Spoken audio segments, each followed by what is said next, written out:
Hello everyone, स्वागत है आप सभी का मेरे यूट्यूब चैनल में। तो आज हम लोग प्रत्येक प्रतियोगी परीक्षाओं में पूछे जाने वाले कुछ महत्वपूर्ण प्रश्नों के ऊपर चर्चा करेंगे और उनका उत्तर भी जानेंगे। तो आगे बढ़ने से पहले मैं आप सभी से रिक्वेस्ट करती हूँ कि अगर आप लोग मेरे चैनल में नए आए हैं तो मेरे चैनल को सब्सक्राइब ज़रूर कर लीजिए और अगर वीडियो यूज़फुल रहा तो प्लीज़ वीडियो को लाइक कर दीजिएगा। तो बढ़ते हैं आज के पहले प्रश्न की तरफ। तो आज का पहला प्रश्न है, उमाकांत और रमाकांत गुंडेचा बंधु क्या हैं? प्रश्न है, उमाकांत और रमाकांत गुंडेचा बंधु क्या हैं? अगर आप लोग चाहें तो इसे नोट भी कर सकते हैं।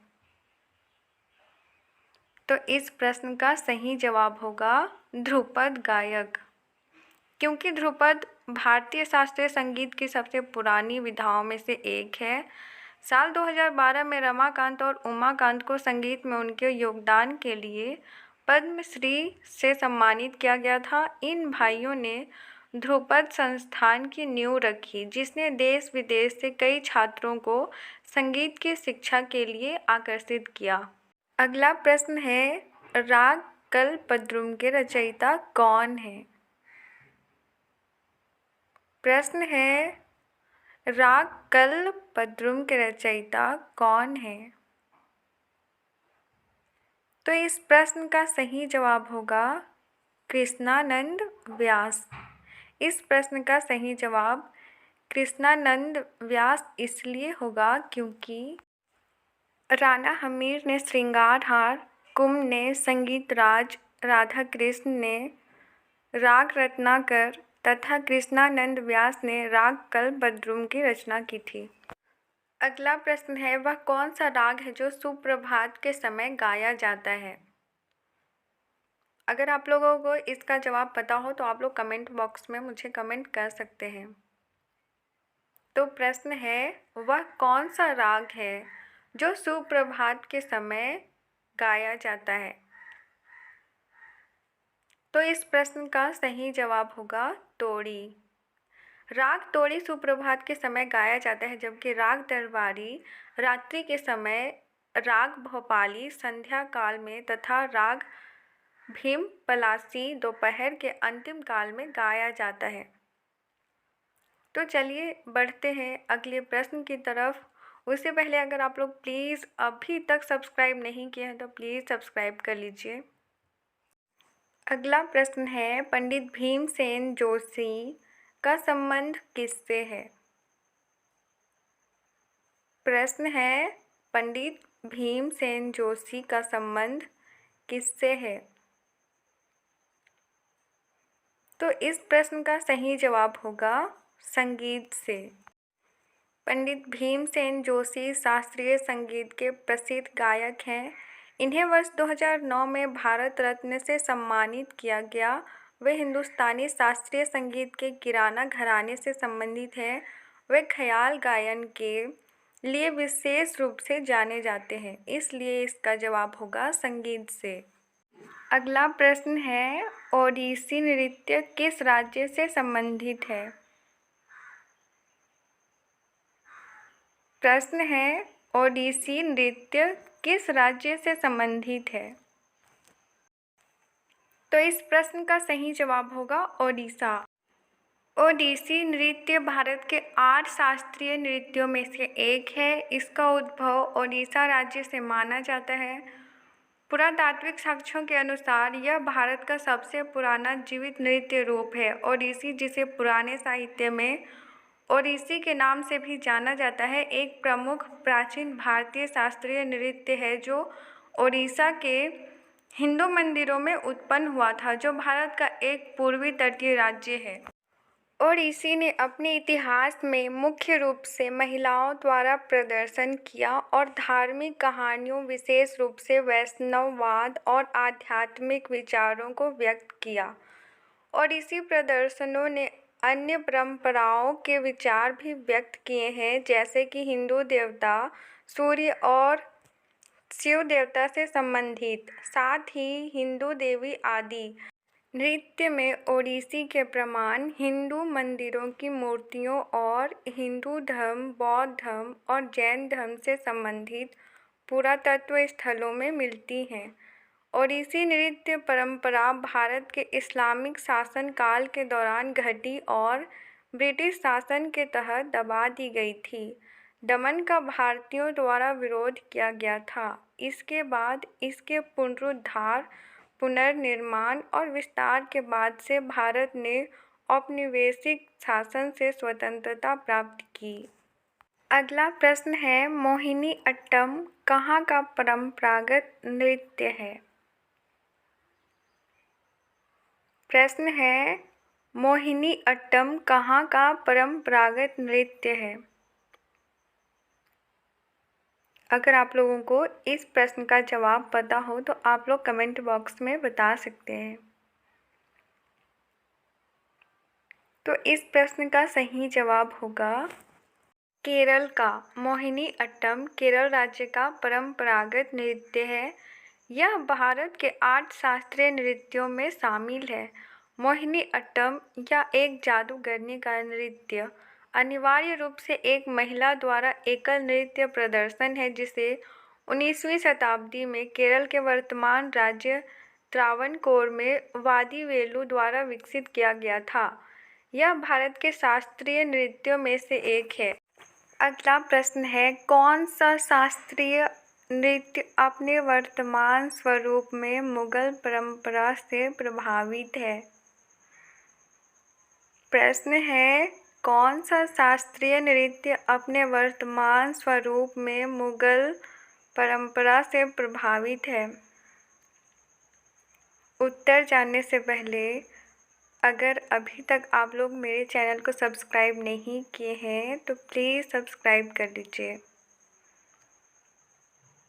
तो इस प्रश्न का सही जवाब होगा कथक।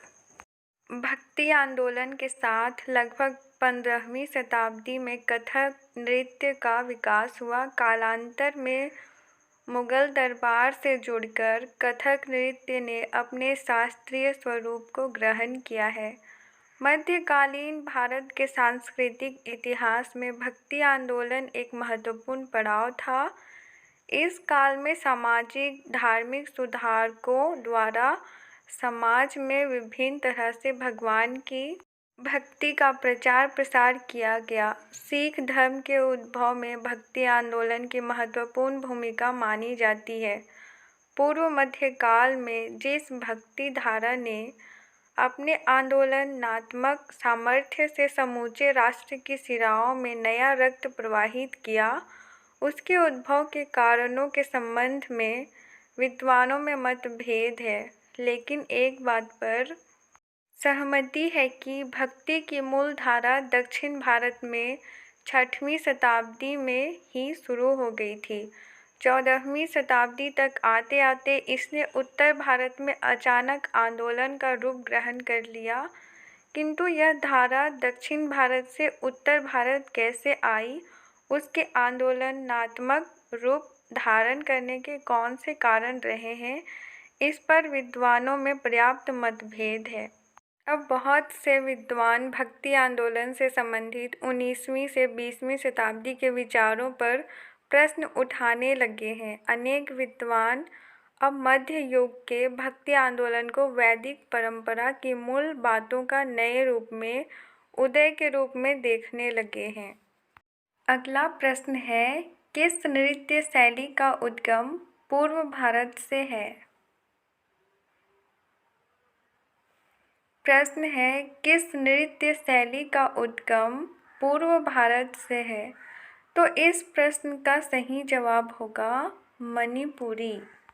मणिपुरी नृत्य भारत का प्रमुख शास्त्रीय नृत्य है। इसका नाम इसकी उत्पत्ति स्थल यानी मणिपुर के नाम पर पड़ा है। यह नृत्य मुख्यतः हिंदू वैष्णव प्रसंगों पर आधारित होता है, जिसमें राधा और कृष्ण के प्रेम प्रसंग प्रमुख हैं। मणिपुरी नृत्य भारत के अन्य नृत्य रूपों से भिन्न है। इसमें शरीर धीमी गति से चलता है। सांकेतिक भव्यता और मनमोहक गति से भुजाएं उंगलियों तक प्रवाहित होती हैं। यह नृत्य रूप 18वीं शताब्दी में वैष्णव संप्रदाय के साथ विकसित हुआ, जो इसके शुरुआती रीति रिवाज और जादुई नृत्य रूपों में से बना है। विष्णु पुराण, भागवत पुराण तथा गीत गोविंद की रचनाओं से आई विषय वस्तुएं इसमें प्रमुख रूप से उपयोग की जाती हैं।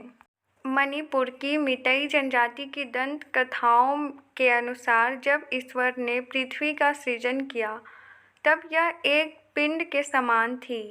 सात लेनु राह ने इस नवनिर्मित गोलार्ध पर नृत्य किया। अपने पैरों से इसे मजबूत और चिकना बनाने के लिए इसे कोमलता से दबाया। यह मीतेई जागोई का उद्भव है।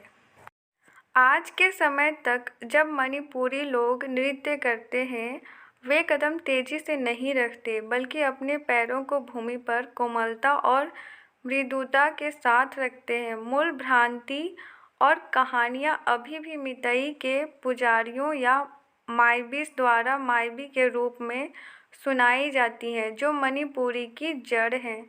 महिला रास नृत्य राधा कृष्ण की विषय वस्तु पर आधारित है, जो बेले तथा एकल नृत्य का रूप है। पुरुष संकीर्तन नृत्य मणिपुरी ढोलक की ताल पर पूरी शक्ति के साथ किया जाता है। अगला प्रश्न है, इंद्राणी रहमान का संबंध किस शास्त्रीय नृत्य कला शैली से है? अगर आप लोगों को इस प्रश्न का जवाब पता हो तो आप कमेंट बॉक्स में मुझे बता सकते हैं। प्रश्न है, इंद्राणी रहमान का संबंध किस शास्त्रीय नृत्य कला शैली से है? तो इस प्रश्न का सही जवाब होगा भरतनाट्यम, कुचिपुड़ी, कथकली और ओडिसी। इंद्राणी रहमान 1930 से 1999 भारतीय शास्त्रीय नृत्य की भरतनाट्यम, कुचिपुड़ी, मोहिनी अट्टम एवं ओडिसी नृत्य शैलियों से संबंधित थी। अगला प्रश्न है, सुप्रसिद्ध ठुमरी गायिका गिरिजा देवी का संबंध किस घराने से है? प्रश्न है, सुप्रसिद्ध ठुमरी गायिका गिरिजा देवी का संबंध किस घराने से है? उत्तर बताने से पहले मैं आप सभी से रिक्वेस्ट करती हूँ कि प्लीज़ अभी तक मेरे चैनल को सब्सक्राइब नहीं किए हैं तो प्लीज़ सब्सक्राइब कर लीजिए, और वीडियो पसंद आ रही हो तो वीडियो को लाइक कर दीजिए। तो इस प्रश्न का सही जवाब होगा बनारस घराने से। गिरिजा देवी 8 मई 1929 से 24 अक्टूबर 2017 सेनिया और बनारस घरानों की एक प्रसिद्ध भारतीय शास्त्रीय गायिका थीं। वे शास्त्रीय और उपशास्त्रीय संगीत का गायन करती थीं। ठुमरी गायन को परिष्कृत करने तथा इसे लोकप्रिय बनाने में इनका बहुत बड़ा योगदान है। गिरिजा देवी को सन 2016 में पद्म विभूषण एवं 1989 में भारत सरकार द्वारा कला के क्षेत्र में पद्म भूषण से सम्मानित किया गया था। तो चलिए अब हम लोग बढ़ते हैं अगले प्रश्न की तरफ। तो अगला प्रश्न है, तेरह ताली कहाँ का लोक नृत्य है? प्रश्न है, तेरह ताली कहाँ का लोक नृत्य है? तो इस प्रश्न का सही जवाब होगा राजस्थान का। तेरह ताली नृत्य राजस्थान का प्रसिद्ध लोक नृत्य है। यह कामर जाति द्वारा किया जाता है। शिव के ताल और पार्वती के लय से ताल शब्द बना है। कामर जाति की स्त्रियां शरीर पर 13 मंजीरें बांधकर इस नृत्य को करती हैं। पुरुष पीछे बैठकर रामदेव जी और हिंगलाज माता के भजन गाते हैं तथा वाद्ययंत्र बजाते हैं।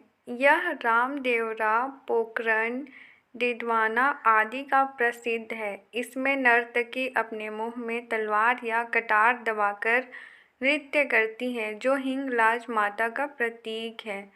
इस नृत्य में शरीर की लचकता, थाली में जलता दीपक रखकर महिला थाली को सिर पर रखकर नृत्य करती हैं।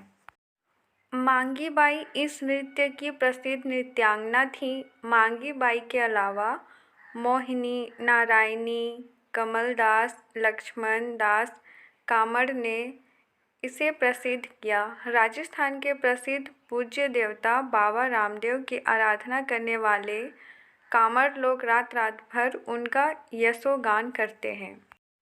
अगला महत्वपूर्ण प्रश्न है, श्रीवी जी जोग किस वाद्य संगीत के लिए विख्यात है? प्रश्न है, श्रीवी जी जोग किस वाद्य संगीत के लिए विख्यात है? तो इस प्रश्न का सही जवाब होगा वायलिन। श्रीवी जी जोग वायलिन के पंडित रविशंकर, सितार के जाकिर हुसैन, तबला के एवं पंडित शिव कुमार शर्मा संतूर के प्रमुख कलाकार हैं। तो चलिए अब हम लोग बढ़ते हैं अगले प्रश्न की तरफ और जानते हैं अगला प्रश्न क्या है। कौन कथक नृत्य के उत्कृष्ट नर्तक हैं?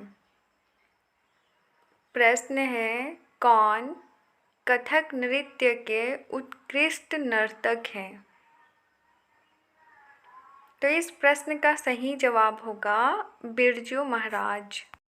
बिरजू महाराज कथक नृत्य के उत्कृष्ट नर्तक हैं। वे शास्त्रीय कथक नृत्य के लखनऊ कालिका बिंदादीन घराने के अग्रणी नर्तक थे। पंडित जी कथक नर्तकों के महाराज परिवार के वंशज थे, जिसमें अन्य प्रमुख विभूतियों में इनके दो चाचा व ताऊ शंभू महाराज एवं लच्छू महाराज तथा इनके स्वयं के पिता एवं गुरु अच्छन महाराज भी आते हैं। हालांकि इनका प्रथम जुड़ाव नृत्य से ही है, फिर भी इनकी गायकी पर भी अच्छी पकड़ थी तथा ये एक अच्छे शास्त्रीय गायक भी थे। इन्होंने कथक नृत्य में नए आयाम नृत्य नाटिकाओं को जोड़कर उसे नई ऊंचाइयों तक पहुंचाया। इन्होंने कथक हेतु कलाश्रम की स्थापना भी की है। इसके अलावा इन्होंने विश्व पर्यंत भ्रमण कर सहस्त्रों नृत्य कार्यक्रम करने के साथ साथ कथक शिक्षार्थियों हेतु सैकड़ों कार्यशालाएं भी आयोजित की। तो चलिए बढ़ते हैं अगले प्रश्न की तरफ और जानते हैं उसका उत्तर क्या होगा। तो अगला प्रश्न है, पंडित किशन महाराज कौन हैं?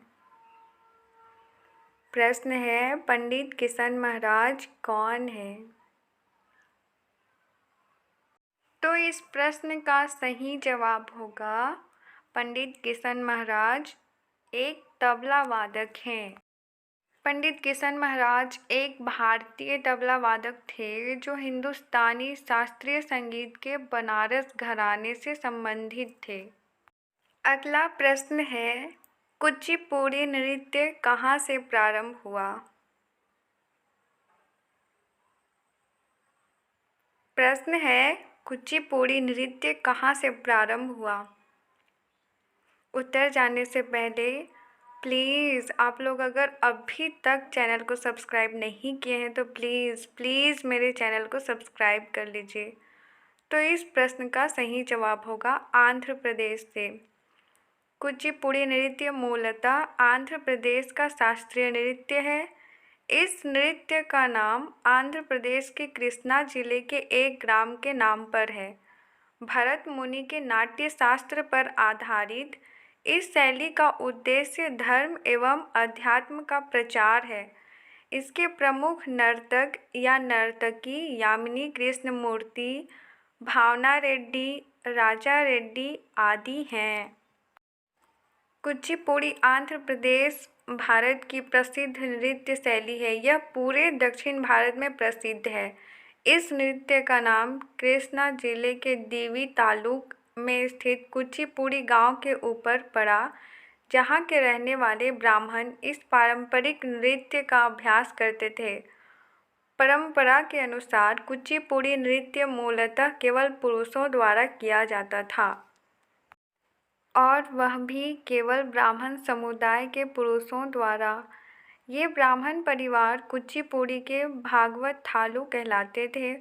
कुचिपुड़ी के भागवत थालू ब्राह्मणों का पहला समूह 1598 विक्रमांबा के आसपास निर्मित किया गया था। उनके कार्यक्रम देवताओं को समर्पित किए जाते थे। प्रचलित कथाओं के अनुसार कुचिपुड़ी नृत्य को पुनर्परिभाषित करने का कार्य सिद्धेंद्र योगी नामक एक कृष्ण भक्त संत ने किया था। कुचिपुड़ी के 15 ब्राह्मण परिवारों ने 5 शताब्दियों से अधिक समय तक परंपरा को आगे बढ़ाया है। प्रतिष्ठित गुरु जैसे वेदांतम लक्ष्मी नारायण, चिंता कृष्णामूर्ति और तादेपल्ली पेराया ने महिलाओं को इसमें शामिल कर नृत्य को और समृद्ध बनाया है। डॉक्टर वेमापति चिन्ना सत्यम ने इसमें कई नृत्य नाटिकाओं को जोड़ा और कई एकल प्रदर्शनों की नृत्य संरचना तैयार की और इस प्रकार नृत्य रूप के क्षितिज को व्यापक बनाया। यह परंपरा तब से महान बनी हुई है जब पुरुष ही महिलाओं का अभिनय करते थे और अब महिलाएं पुरुषों का अभिनय करने लगी हैं। तो इसी प्रश्न के उत्तर के साथ हम लोग आज का क्लास समाप्त करते हैं। आशा करती हूँ आपके लिए ये वीडियो और ये सारे प्रश्न और उनके उत्तर यूज़फुल रहे होंगे।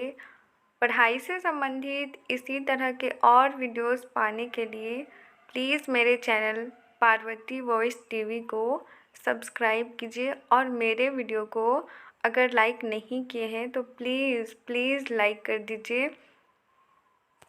और आप लोग मुझे बताइए कि और किस सब्जेक्ट का आप लोग को वीडियो चाहिए। अगर पॉसिबल होगा तो मैं उस सब्जेक्ट का वीडियो बनाने का पूरा कोशिश करूँगी। तो मिलते हैं नेक्स्ट क्लास में, तब तक के लिए बाय बाय।